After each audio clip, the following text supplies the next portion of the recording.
15 minutes ya masano 15 minutes ya masano ya vrai 15 minutes ya masano ba reportage à chaud ba commentaire ya moto ba analyse ya kafu ya ndenge na ndenge na ba vrai pro ya vrai ba vrai journaliste professionnel ba kopesa bino basango ya masano ya vrai ya ndenge na ndenge d'ailleurs basango ya masano ya ndembo foot basket volley handball topé rugby tennis de table ping-pong long tennis tous les jours ya vrai masano ya makofi bibotu to mokato lokola libanda ya vrai boxe karaté judo taekwondo sokando shosho jiu-jitsu. Botana bino nyonso na balandi ya 15 minutes à Masano bisika nyonso bozwa mina Kinshasa Congo Central na Brazzaville bolingaka mingi topesa bino basango kasi na sommaire tokolobela bino masolo etali ndembo ndenge nini ASV Club anongwana kina équipe ya Egypte Al Masri awa na stade de Martyr de la Pentecôte na compte ya match ya CAF na basketball tomoni bongo bango bazali kobeta éliminatoire ya Coupe de club champion d'Afrique où ezali bongo zone 4P na masolo etali MMA bango bazali bongo kolengela bongo ba combat de gala et na fondation ya Christian Matata. 15 minutes ya masano ya vrai jamais ezala jamais salama na TV moko awa na leo. Tofungola 15 minutes à Masano wa mokolo ya mercredi 24 octobre 2018 pour notre Sabino que match à SV Club ndenge ndongana kibongo na stade de Martyr de la Pentecôte na compte ya Coupe de Confédération africaine kasi bokozwa ba détail nango moko lobi po tozwa ki moi ba erreur moko to pe panne technique na ngamo masini pour na kolekisa bino image oyo nyonso lobi bokozwa ba détail kaka awa na 15 minutes ya Masano.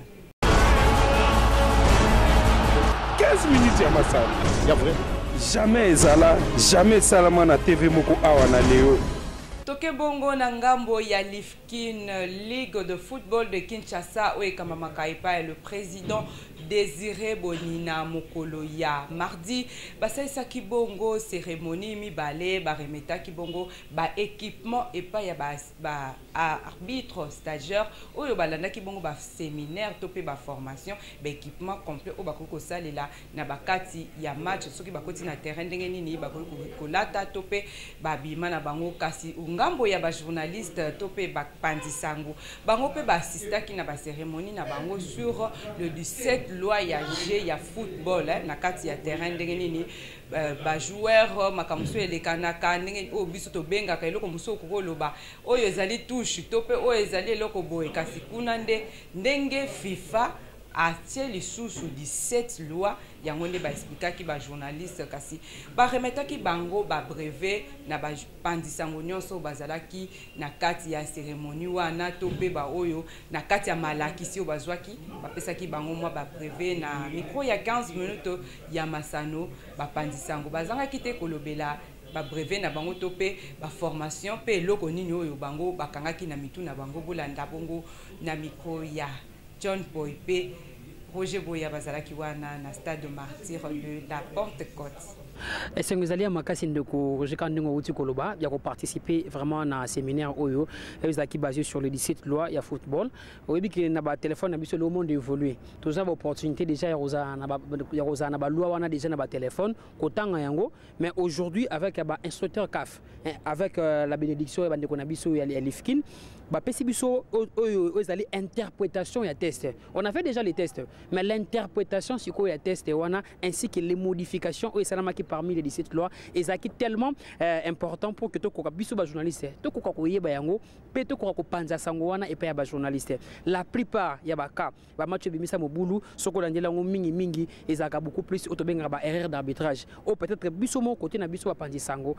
Bien côté il y a supporters to ko maîtriser vraiment tes loi wana ya balé les lots tozui bongo interprétation ba test wana et ko permettre biso été to ko sensibiliser ba supporters ba ko comprendre maintenant et ça la 17 loi et ça la peine ba modification na yango ya muki to kangi déjà obi que moi sur le plan vulgaire par exemple moi na cause vulgaire auto wana ko ba na stade ceux qui ba petit coup franc gardien car a barré ballon ceux qui zongi Angers ceux qui jouent à Tiango ils a hors jeté mais aujourd'hui quand on nous a appris quand même nini joueur à qui ko influencer jeu ndenge na cause appelé hors jeu à position.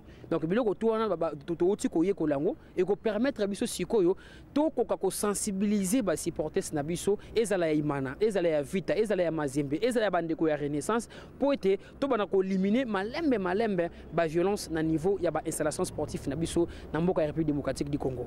Ah oui, merci beaucoup na motuna wana, je crois que l'impression na ezali ya Esengo notamment parce que tant que président Désiré Bonina azalaki élu awa na capitale Tunga Kinshasa na Africana Palace Hotel a prometté qu'il biso lobaki que la formation sur le 17 loi de jeu. Biso toyebi que 17 loi de jeu ezalaka. Mais FIFA mokolo ndembo apporta ki bongo ba modification ebele o tozo benga bongo ba amendement. Yango monaki que mariage de fois okomona biso ba journaliste ko commettre mo erreur mo ya moke omona pembo kapé ziki. Arbitre komona hors jeu moni hors jeu. Arbitre mona touche yo jeu na ndenge na yo pe na ndako ba mbango ndenge mususu. Yango na stali que lelo tant aux 18 heures de cours pendant 3 semaines avec l'instructeur na biso tozali na bango dawi le bongo na musunga et topesa bango mo merci na disponibilité na bango. En tout cas, et sali que to ko éviter ko zala ba média ya 1000 collines. Ba média ya 1000 collines okomona ba les akobeta ma awa yo moni erreur moko utie ba bana ndako ba comprendre yango te alors pe mo boule koti. Je pense que pona lelo mate ya wana nde koti ezali malamu pona biso. Je pense que to ko vulgariser yango ba mandema pe ezali beto la ba sportif que eloko tel so arbitre a sali boy ezali pe ba modification o FIFA a apporté. Arbitre azali pe mutu akoki pe ko sala pe erreur, mais je pense que à la limite au moins 90% totalement ensemble na arbitre. Je pense que mokolo lelo on a séminaire tozu pendant 18 heures et en tout cas et ça biso to ko kabon ko kabola biso na arbitre na ndenge bakambaka ndembo to mona ndenge moko. En tout cas ezali bongo mokolo sengo to pesi bongo merci na président Désiré Bonina parce que a prometté équipe yango na sali. Je pense que c'est ça l'essentiel et soka compter yango boye matika pe na nyongo na biso loko moko pour loba na biso ke ville ya Kinshasa ezali bongo na sali 100 ans. Championnat il y a centenaire au Salem. Je pense que c'était pari reçu, c'était un nombre de promesses à Sali à Kokisi Yango. Merci en tout cas, moi, le abonnés sont pour le mandement à FIFA. Tozu Yango, je pense que tu as la peine à Balingan Dembo. Pour Big Dembo, les alliés très sensibles. On va pousser la révolution et bandit des autres. Pour n'aller moi, mon cœur journaliste au Salagi.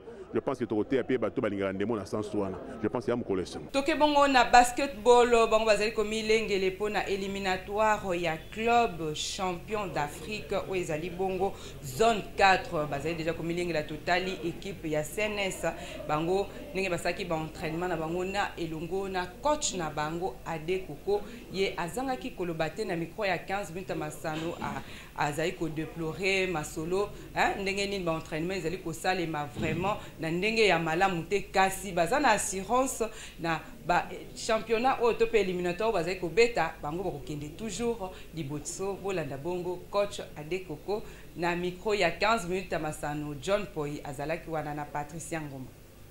Tant on a déjà question, au moins déjà les conditions tous préparées déjà bien té. Parce que tu es dans la salle, mais tu es préparé dans sa moi.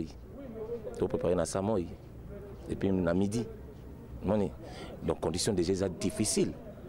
Malheureusement, on n'a pas de choix parce que tu es dans l'école française. Si tu es non sa préparation à l'école française, c'est parce que tu es dans la classe. C'est compliqué. Baningo baoya awa, bazo préparer dans la salle.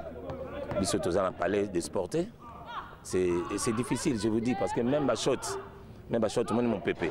Déjà, là, ils ont déjà mon pépé, déjà, ils ont changé déjà trajectoire, il y a ballon. C'est compliqué, c'est difficile, mais on n'a pas de choix, donc tu peux préparer Gabon. Tu as un terrain, mais tu peux préparer 4 équipes. Dans la sélection, dans les équipes nationales, ils ont 7 heures. Tu as alterné na Vita. Vita soit sali 8h30, 10h30, Bissosko 10h30, 12h30. Et puis Terre a bandi 13h. Mazemba est besoin. Le problème c'est que tu as un INSS, un CNSS, parce que comme nous sommes obligés de faire l'entraînement. Or, la plupart des médecins des soignants, il y a CNSS, dans l'hôpital, il y a CNSS. Donc, le problème c'est que tu as un docteur Aleka déjà dans Tongo. Et puis, c'est que nous s'organiser. Normalement, tu as un médecin, mais seulement qu'ils ont posé ce problème par rapport à l'emploi du temps dans Moussala et puis ils sont dans le terrain. Qualification dans Autoloba. Parce que ceux qui attendent la premier. et nous avons qualifié. Attends, la deuxième, nous avons qualifié. Donc il faut que ça la casse na deux premières places pour notre qualification où ils ont cicaté na Mozambique na fin du mois de novembre. Donc objectif c'est sa qualification. Oh, vraiment on est obligé de faire une qualification pour que remonter quand même moral il y a fin na comité pour la finale autorité qu'on raté Kalaming était avec club. Tokene bongo na ngambo ya MMA bato mingi bayebaka ngo te kasi bokoyeba ngo kaka na 15 minutes masano ndenge nini kuna elekanaka kasi bazali komilengele na ba compétition oyo ekobanda ya championnat du monde ekobanda mikolo mizali koya pe championnat national ekobanda bongo le 30 novembre 2018 bokotala ndenge nini masolo nango ekenda kasi MMA elongo na fondation ya Christian Matata bazali kolengela bongo combat de gala oyo ekobanda bongo le 21 novembre kuna na Lukunga babengisi bana nyonso Lukunga bino bolingaka kubunda MMA tope bozalaka déjà bosepelaka nango boya kotala ndenge nini combat de gala oyo ekozalaka si maître Wilfried Majima Wape elongo na le sélectionneur Pinas Putu bango bapesi ba programme ya combat de gala oyo ndenge ni ekosalema pena championnat na bango bakobanda mikolo oyo ezakoya polanda bongo na micro ya John Poi pe Patricia Ngoma Roger Boya bazalaki wana sur place na compte ya 15 minutes ya Masala. Oui, en fait, dans le cadre de l'activité à la fédération, nous allons organiser les premiers championnats nationaux dans Mixed Martial Arts. Ça sera pour le 30 novembre au 2 décembre. Dans le cadre de ces championnats-là, ce sera couvert par la Ligue de Kinshasa, qui est présidée par le président Ngandou. Mais à part ça, il y a aussi la fondation Christian Matata, qui a sollicité la fédération à organiser des spectacles pour le compte d'une journée sportive qui sera organisée du 21 au 22 de ces mois, donc du mois de novembre.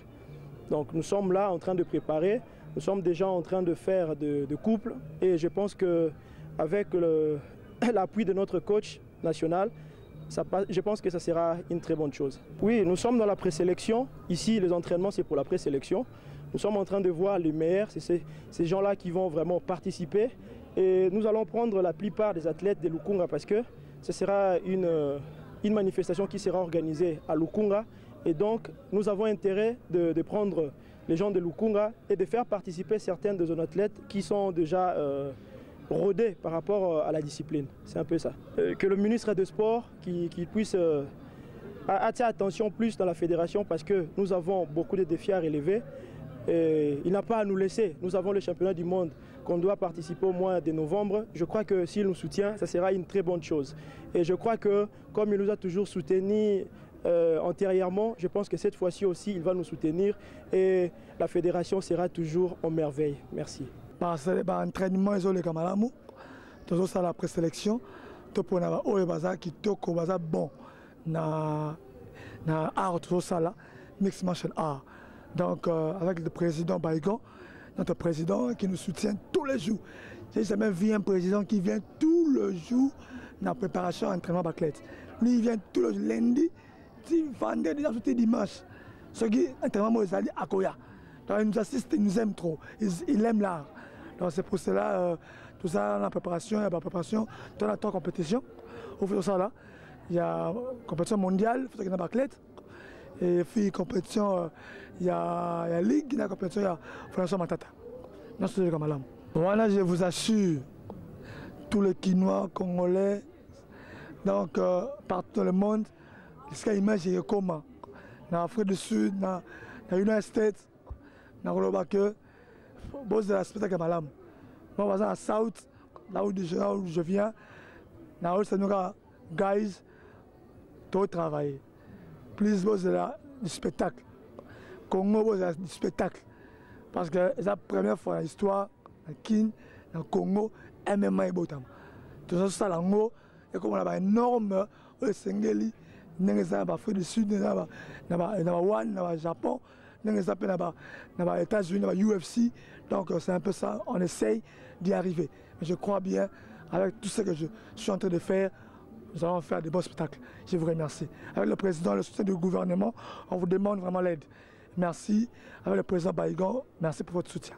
esika wande tozali kosukisa 15 minutes ya masano bino moko bomoni ndenge nini édition ekumbamaki mokolo ya lelo tozalaki bongo na John Poisini Mbambu, Roger Boya, Patricia Ngoma, lié moko le coordonnateur Gérard Angengwa azalaki sur place pour kolandela ndenge nini masolo ezali kokende to moni na ngambo ya machine kuna Serge Kwilu yepe azali kotala biso na lisu moko bino nyonso bolandaka biso tosengi bino merci mingi boza pete pour 15 minutes eza pona bino soki oza na activité sportive to pe ba marche de santé ozanga te obenga biso numéro ezali toujours affiché tokozala wana pona kosalela bino masolo nyonso kitoko pe na elengi tokutana mikolo oyo ezali koyo